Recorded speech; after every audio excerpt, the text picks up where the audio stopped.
channel. My name is Cressel. So for today's video, I've decided to do a foundation wear test review. This is the new Fenty Hydrating Foundation. So guys, I have this idea in my head. I'm not sure kung meron nang nakapagawa nito sa YouTube. Pero I got a bunch of samples in Sephora na mga foundations. It comes with this little tub right here. So what I'm planning to do is itatry natin yung foundation and I will let you guys know kung ipapurchase ko yung full size item. Ewan ko kung ako lang to guys, pero dahil sa tagal ko nang nagme-makeup, I've learned my lesson. Kasi usually, lagi akong bumibili ng mga foundation and then nai-stock lang siya dun sa makeup collection ko na hindi ko naman nagagamit. Kasi minsan, it takes me a few days to know kung nag-work ba sa akin yung foundation or not. And then, sometimes, tinatamad na rin ako i-return siya sa Sephora. So, anyway, Sephora offers yung mga pagtatry ng mga foundations. Like I said, ilalagay nila dito sa sample size na to. And I feel like it's a decent amount to try the foundation. I feel like you can get the use out of this for like maybe 3 days or more. It depends on how you use it, guys. So, we're gonna try the foundation and I will let you guys know in the end kung ipapurchase ko or is it worth it to purchase the full size. So anyways, a little bit of background about my skin. I do have an acne-prone oily combination skin. I do suffer from hormonal imbalance. It's just something that I had to deal with since nung nagpa-thyroid surgery ako. Magte-take ako ng mga hormone replacements. So, for the past 2 years, my skin has been really bad. I've been suffering from cystic acne and I've tried different kinds of skincare products which minsan nag-work, minsan hindi. Parang yo-yo yung skin ko, guys, kasi minsan okay siya, minsan hindi. So yeah, I do have a lot of scars. I recently got extractions kasi meron akong mga bumps in my face and right now nag-heal pa rin, so medyo inflamed din siya, guys, and meron pa akong mga scabs somewhere in my face. Kaya I feel like this is the perfect time to try a foundation kasi titingnan natin kung mako-cover ba talaga ng foundation yung mga scars natin. So, anyways, let me know guys kung gusto nyo tong idea na to na magta-try ng foundation and then I will let you guys know kung worth it ba na i-purchase siya in full size or gusto nyo ba na bibilihin ko yung full size and then letting you guys know na worth it siya. Let me know down below. So, anyways, let's get started. So, I'm gonna start with priming my face. So, I usually prime my face whenever I apply foundation kasi feeling ko hindi fair sa foundation kapag hindi mo siya in-apply the way you would want it to sa everyday basis. So anyways, I'm using the Hangover RX by Too Faced. I got this when they had this 21 days of beauty na sale. So recently guys, I've been getting a lot of bumps on my face. Yung texture talaga niya, it's not very appealing at saka nakakairita. Tapos, sabi ko, dalawa lang ang change ko sa skincare ko, which is my sunscreen and my primer. So, I used to use yung Becca Hydrating Primer, which worked really great for me. And then, nag-change ako sa MAC Prep and Prime na primer. And then, yung sunscreen ko naman, I changed it to, I used to use the Tarte sunscreen. And then, nag-change ako into Eucerin. So, anyways, nung napansin ko na nagbabump-bump na yung face ko, nagte-texture siya, sabi ko sa sarili ko, baka yung sunscreen. Kasi sabi ko, medyo sensitive ako sa sunscreen and baka kailangan ko siyang i-change. Anyways, change ko yung sunscreen ko, guys, and it really didn't do anything. Kasi sabi ko, napapansin ko pa rin yung texture ng face ko. I got the Supergoop Zinc sunscreen ba yun? So, sabi ko, parang napapansin ko pa rin yung texture sa face ko. So, I tried eliminating yung mga bago kong ginagamit sa skin ko. And sure enough, I think yung MAC Prep and Prime Primer yung nakakapag-breakout ng skin ko lately. So, anyways, ngayon nag-heal na yung face ko, thank God. And hindi ko na ginagamit yung MAC Prep and Prime na yun. Medyo nasasayangan ako actually. Pero mas mahal guys kapag nagbe-breakout kayo kasi ang dami kong product na pinagagamit sa mukha ko. So anyways, let's get started. I'm rambling again. So I'm using the Hangover RX. I'm not gonna use any pore filler or anything like that kasi gusto kong makita kung gaano nagwo-work itong foundation na to sa face natin. Usually, sa everyday basis, nag-use ako ng pore filler na primer around my nose and forehead area kasi dyan yung mga pores ko, pero I'm not gonna use it today. So, this is what I have. This is the new Fenty Hydrating Foundation, guys. It's in this tub. And ang dami-dami niyang laman, guys. Honestly, makaka-use kayo ng ilang beses nito kasi sa sobrang dami niya.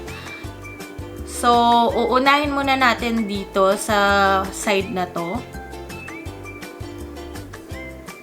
Feeling ko pareho naman siyang madaming scars. So, okay lang na kahit anong unahin na side. And then, I'm gonna apply this using this Morphe brush. And I'm gonna blend it out. So guys, feeling ko itong foundation na to, kaamoy din siya nung matte foundation ng Fenty. Medyo hindi ako fan ng amoy nila kasi ewan ko, parang nababother yung ilong ko dun sa amoy na yun. It's not something that I really like. I feel like yung kulay ko okay naman siya kasi kinuha ko lang tong kulay na to guys dun sa shade finder app ng Sephora. And mukhang on point naman siya. Okay naman. So, as you can see, I don't think it's full coverage. Titingnan natin mamaya kung mabibuild up siya. Medyo siguro na even out lang niya yung ibang parts. Pero yung dun sa may mga scab na sinasabi ko sa inyo, medyo nakikita ko pa talaga siya. So, I don't think it's really full coverage. So, tingnan nyo tong side na to, dito sa side na to. And of course, mas mukhang better yung side na to kasi yung iba niyang discoloration na cover naman niya. Pero I feel like nakikita ko pa rin yung mga imperfections ko dito. Kasi at the moment, madami akong imperfections. Hindi naman siya kasalanan ng foundation, guys. Pero we just wanted to see kung ano yung kakayahan ng foundation na to. Okay, so let's continue on the other side. Lalagyan din natin siya ng mga dot.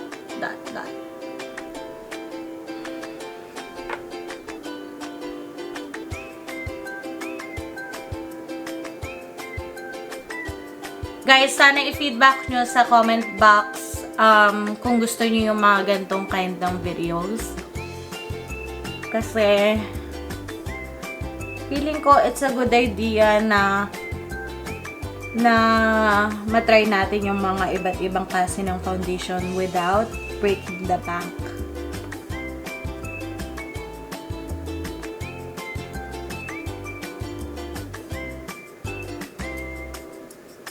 So guys, first impression, I feel like okay naman siya. Pero I feel like I needed more coverage than this. For sure, lightweight na lightweight siya. Kasi parang hindi ko nga napipil na mayroon akong foundation. At saka parang very hydrating siya sa face. Yun nga lang, hindi ako fan ng amoy kasi parang kaamoy siya nung dating Fenty foundation. Which naubos ko na. Nagustuhan ko naman yun guys. Pero ayoko lang talaga yung amoy niya na parang may powder, ganun. So, try natin ng second layer. Anyways, this is how it looks like right now.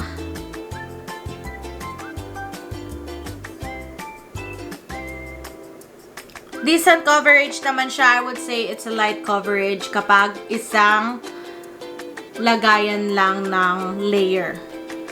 So, let's try again. I-focus natin dun sa mga scars ko.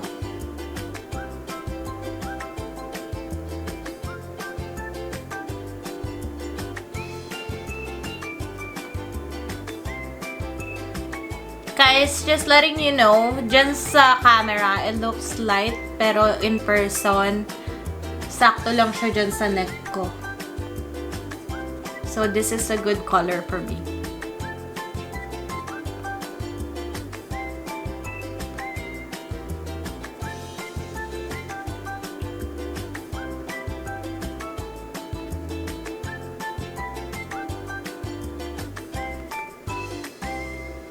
So, second layer, guys, it definitely covered more. Feeling ko, konti na lang yung kailangan na i-cover. And mas maganda siya dun sa, parang feeling ko mas na-cover siya kaysa dun sa first layer. So, definitely buildable siya.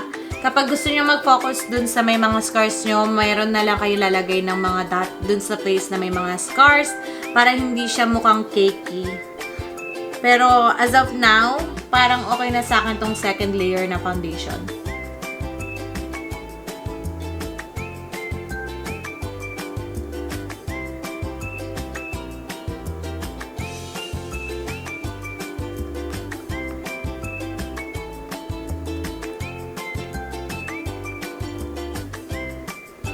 Okay guys, so 2 layers of foundation. Medyo hindi ako fan kasi as you can see, hindi ko alam kung nakikita nyo, pero nagsettle siya dito sa line ko sa my nose ko.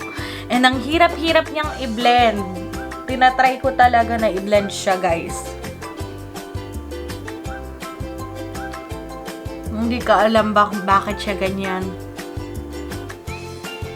Tapos feeling ko patchy siya na dapat hindi siya dry na ganito kasi nga hydrating product siya.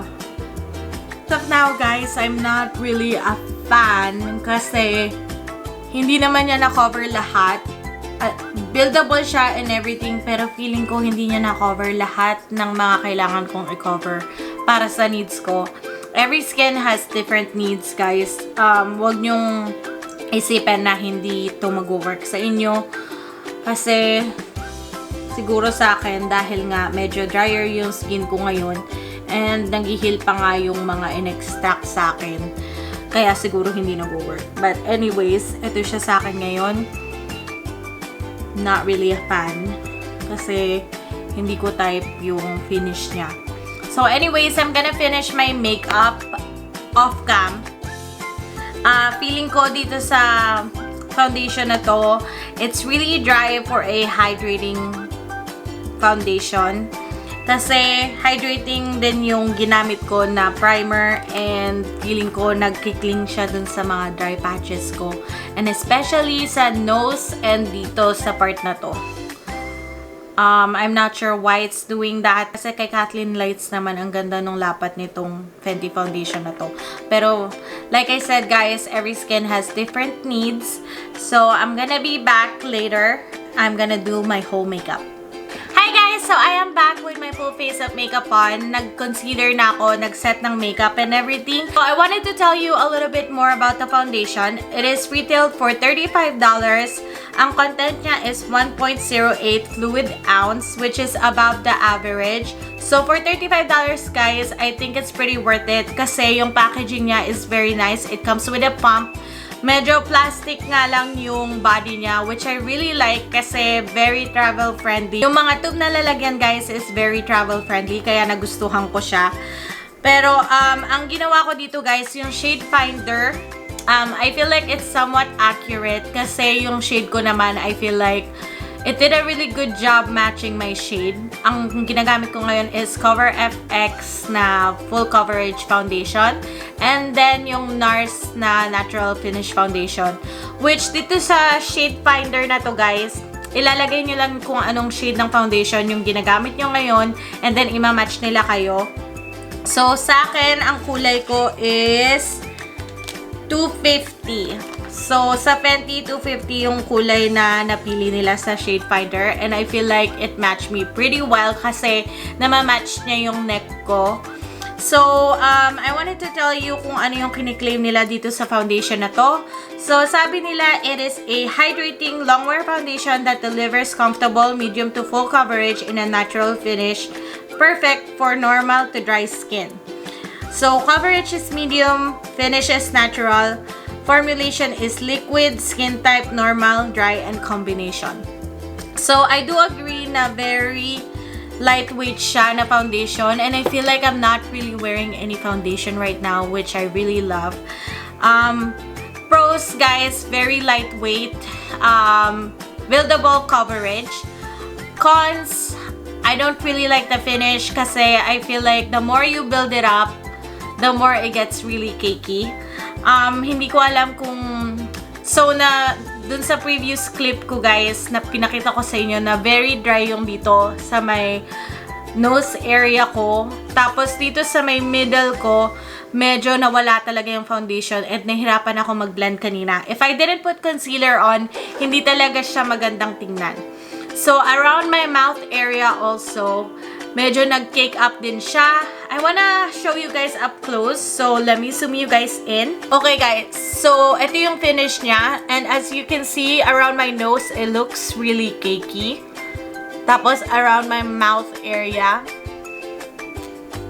feeling ko dito sa my middle ng nose ko, medyo nawala na yung foundation dyan. And hindi siya nagsiset nicely sa skin. Feeling ko ano lang siya sa top. So guys, as I've said before, sasabihin ko sa inyo kung ipapurchase ko ba yung full size nito or not. And I feel like I'm not really gonna purchase the full size. Kasi feeling ko sa foundation, kailangan mag-work siya sa lahat ng skincare products na ginagamit mo. Ginamit ko lahat ng mga usual na ginagamit ko in an everyday basis bago ko in-apply itong foundation na to. And I feel like it didn't really work out for me. Kasi nga, dahil dun sa mga dry patches ko, hindi ko gusto yung finish ng foundation na to. Considering hydrating foundation dapat siya, sana hindi siya nagkikling dun sa dry patches ng skin ko. And usually guys, yung matte na foundation na gamit ko ngayon is yung Cover FX. Usually hindi siya ganun na nagkikling sa foundation ko. Matte na foundation yun guys. Mas dapat nga nagkikling siya dun sa dry patches ko ngayon. Pero itong foundation na to, mas extra siya na na-emphasize niya yung mga texture ng face ko. Kaya I don't think I'm gonna be purchasing this foundation. Pero on the bright side, iba-iba tayong skin types guys. Hindi naman dahil na it didn't work for me, it's not gonna work for you. It doesn't work that way. Kasi yung skin ko nga is very acne prone. I feel like dun sa mga tao na magaganda yung skin, I feel like this is gonna work better for them. I really wanted to like this foundation kasi ang sarap niya sa mukha. Hindi siya yung parang tight na tight sa mukha ko. Tapos feeling ko wala akong suot guys. Parang feeling ko naka-moisturizer lang ako. Very lightweight talaga siya. And I think kapag siguro naging mas okay na yung skin ko, I think I'm gonna try this again. Bibigyan ko siya uli ng chance pag medyo nag-heal na yung acne ko. At saka yung mga scabs ko on my face. Kasi siguro, I think I'm really gonna like this foundation dahil nga lightweight siya. But anyways, I'm not gonna be purchasing this foundation guys. Kasi as of right now, hindi siya maganda sa skin ko. I tried using a setting mist. Kasi usually, if I do have dry patches, it usually fixes everything na pagka mukha siyang cakey or powdery. Pag sinet ko siya ng setting mist, medyo naging okay na siya. Pero ayaw niya talaga. And for me, ang hirap talaga niyang i-blend. Sana i-like niyo tong video na to kung nagustuhan niyo yung mga reviews na ganito. And kung gusto niyo mag-continue pa yung mga reviews ko, please don't forget to like and subscribe to my channel if you haven't already. And I'll see you guys on the next video. Bye!